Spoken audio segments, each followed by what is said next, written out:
Salut à tous, c'est Pank de Geno, bienvenue sur cette vidéo qui aujourd'hui va parler à nouveau d'auto-hypnose et surtout de l'importance de bien comprendre ces trans personnellement quand elles sont parfois initiées par l'extérieur, du type vous êtes en train de vivre dans votre transe intérieure, vous marchez, vous écoutez votre musique ou vous êtes tranquille, et d'un coup il se passe quelque chose, interruption de pattern, et il y a un ensemble de suggestions systémiques qui vont vous faire rentrer dans un autre état, un autre type de transe. Cette transition, elle va être captée à l'intérieur de vous. Parfois, elle ne va pas être réalisée volontairement parce que justement, il y a cette interruption de pattern, etc.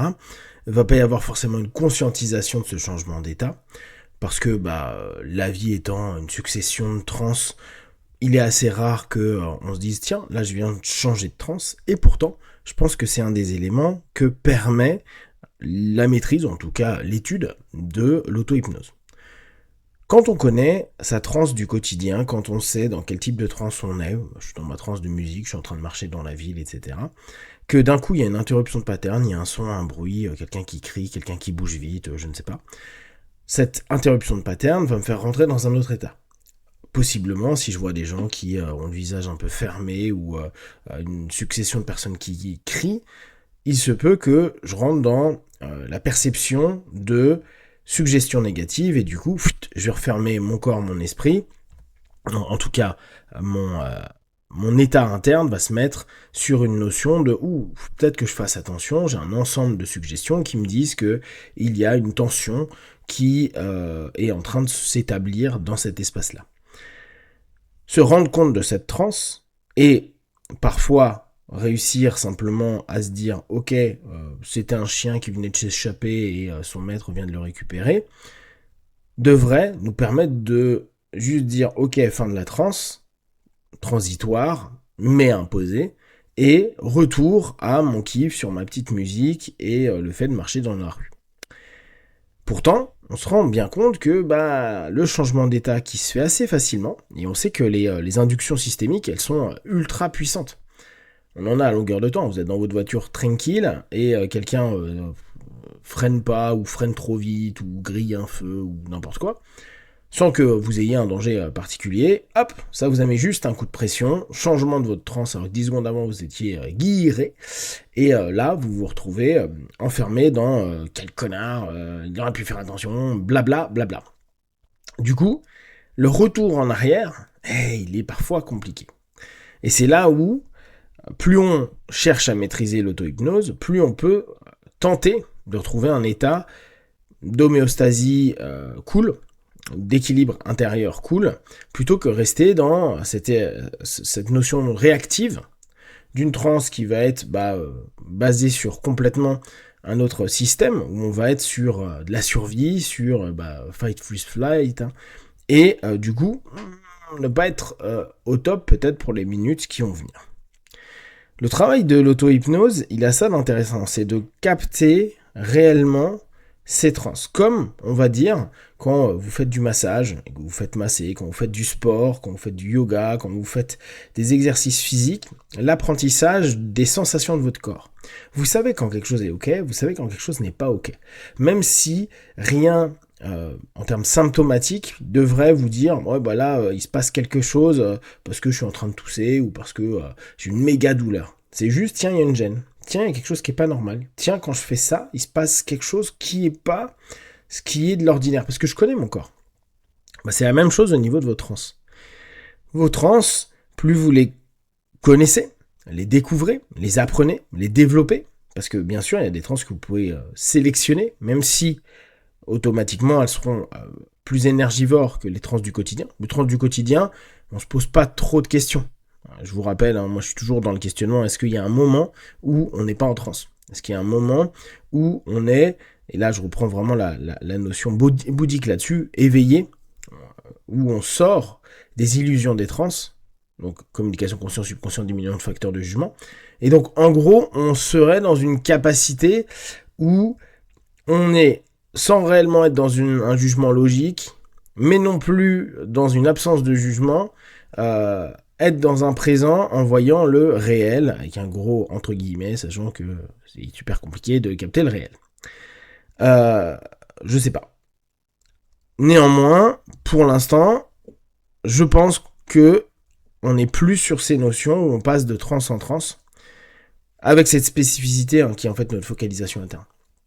Notre focalisation interne, nos réflexions, le fait de nous dissocier de nos environnements. Je reprends, vous marchez dans la rue, votre musique, ou vous pensez à ce que vous allez faire tout à l'heure, ou simplement au rendez-vous vers lequel vous avancez, ou simplement vous rentrez chez vous, que vous êtes content parce que la journée de boulot est finie. C'est des cheminements qui vous coupent de tout le reste et qui vous laissent focaliser sur votre monde intérieur. C'est pour ça que quand il y a un ensemble d'éléments extérieurs qui vont interrompre cette transe, on se rend compte à quel point la suggestion du monde extérieur est puissante et peut très rapidement prendre le pas sur l'élément sur lequel on était ultra focalisé. C'est comme si vous étiez en train de faire une séance d'auto-hypnose chez vous par rapport à quelque chose et qu'il y a quelqu'un qui vous appelle et qui interrompt cette notion-là alors vous étiez en train de faire une chose comme de la gestion de la douleur ou un apaisement par rapport à une compulsion quelconque.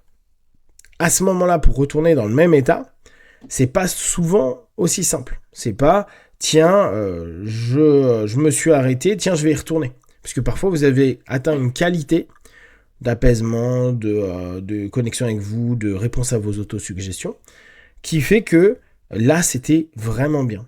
Et que dans 10 minutes, un quart d'heure après l'appel, après avoir répondu à la personne ou avoir fait l'action qu'il fallait faire, retourner au même niveau de transe, oui. À la même qualité perçue, donc c'est complètement subjectif, de cette transe, c'est pas dit. Vous savez, c'est comme quand on dort. Il y a des moments où on dort bien, il y a des moments où on dort moins bien. Pourtant, dans l'absolu, on dort. Et la qualité de nos transes, ça va être la même chose. Il y a des moments où on trouve qu'on a des transes qualitatives, on est au niveau somnambulique, on est arrivé à un niveau analgésique, mais on est moins confort, on est moins apaisé, on est moins ouvert à l'ensemble du dialogue, c'est-à-dire à l'ensemble des idées, des concepts qui émergent dans notre esprit. Capter et travailler son auto-hypnose, capter ses principales transes du quotidien, ça nous offre l'opportunité de voir quand c'est aussi OK dans notre tête et quand ça l'est pas. Tête-corps, parce qu'en l'occurrence, je vous rappelle que l'hypnose, c'est psycho-corporel. Ça nous offre aussi la possibilité de se dire, tiens, là je tourne quand même beaucoup dans ce type de transe, admettons, destructrice, addictive, problématique pour moi. Je vois la transition, c'est-à-dire je vois le processus inductif.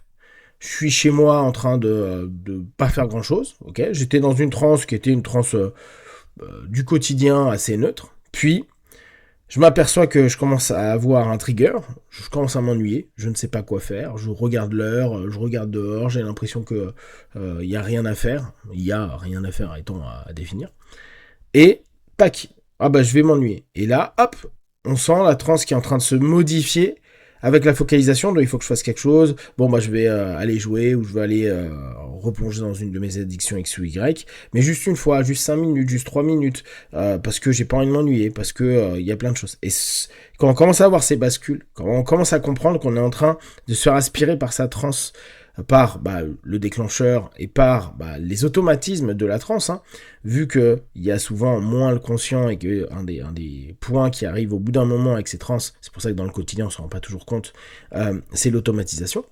On va avoir je vais dans mon placard prendre du sucre, je vais prendre ma clope, je vais prendre une drogue X ou Y, je vais aller jouer, je vais regarder du porno, je vais aller swiper sur mon téléphone, etc., etc. Et au fur et à mesure du travail d'auto-hypnose, mais alors là c'est long et c'est pas toujours hyper marquant, le succès de j'arrive à maîtriser un peu cette transe, ou en tout cas les transitions de transe, parce que c'est ce qui est le plus important, la capacité de se dire oula, là je suis en train de partir d'une transe qui était certes pas la plus intéressante, mais je rentre dans une transe qui va être vraiment pourrie, en tout cas dans plusieurs heures je vais m'en vouloir.